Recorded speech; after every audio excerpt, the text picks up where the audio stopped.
The Domane has been a hugely popular range for Trek over a number of years.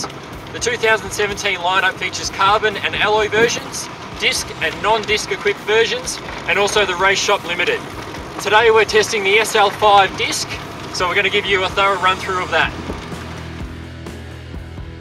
So the Domane is positioned as Trek's endurance bike, different obviously to the Aero Metron and the lightweight Emonda, but those three bikes make up Trek's performance road bike range.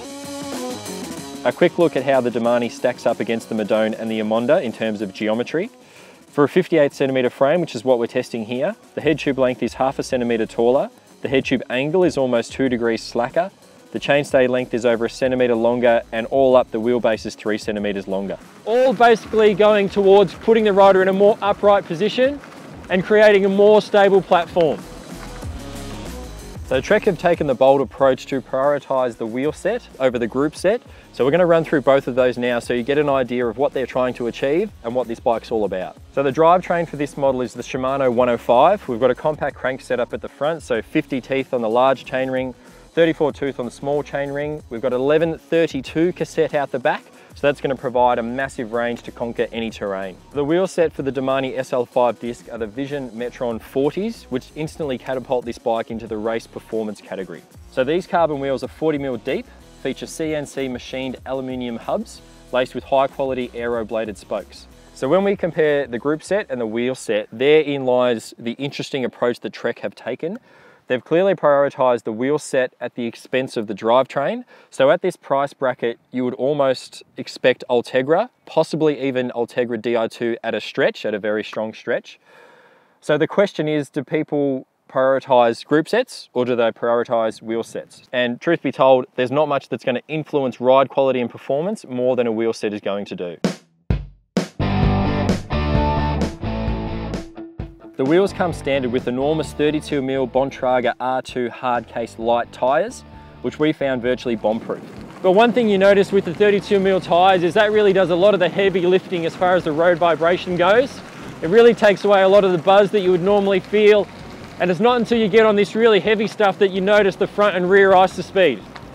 So the Domane range is famous for their IsoSpeed technology, which basically adds compliance to the frame. So in previous editions, we've only had the rear IsoSpeed technology, but for 2017, we see the IsoSpeed on the front and the rear. So what this technology aims to do on the rear is to separate the seat tube from the top tube, which creates a little bit of extra flex and of course aids comfort and compliance as a result.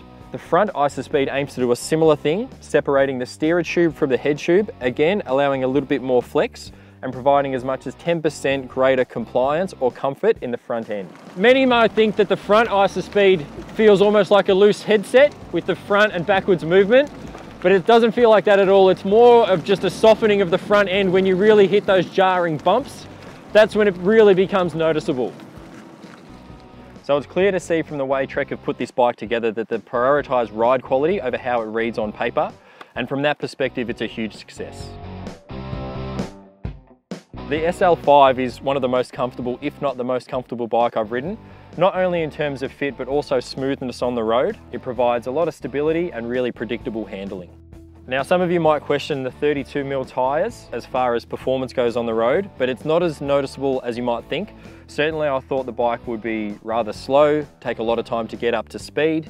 And while that's sometimes the case, it certainly rolls a lot better than I thought it would and certainly carries speed a lot better than I thought it would. So there's no doubt that a large portion of that performance element of the bike are down to the Vision Metron wheels. They kind of cancel out a little bit of the performance you lose by running 32C tyres in terms of weight and rolling resistance. The wheels themselves are shallow enough not to be affected by crosswinds, but are still stiff enough to add a little bit of punch when you accelerate and when you corner. So summing up, ride quality is clearly paramount for the SL5, and certainly that shone through in all of my testing. Trek have invested heavily in their research and development department for many years, and clearly the fruits of their labour are paying off in the Domane frame. It'll be interesting to see what buyers make of the decision to prioritise the wheel set over the group set, but that shouldn't take away from what's a very well executed bike that's capable of so much more.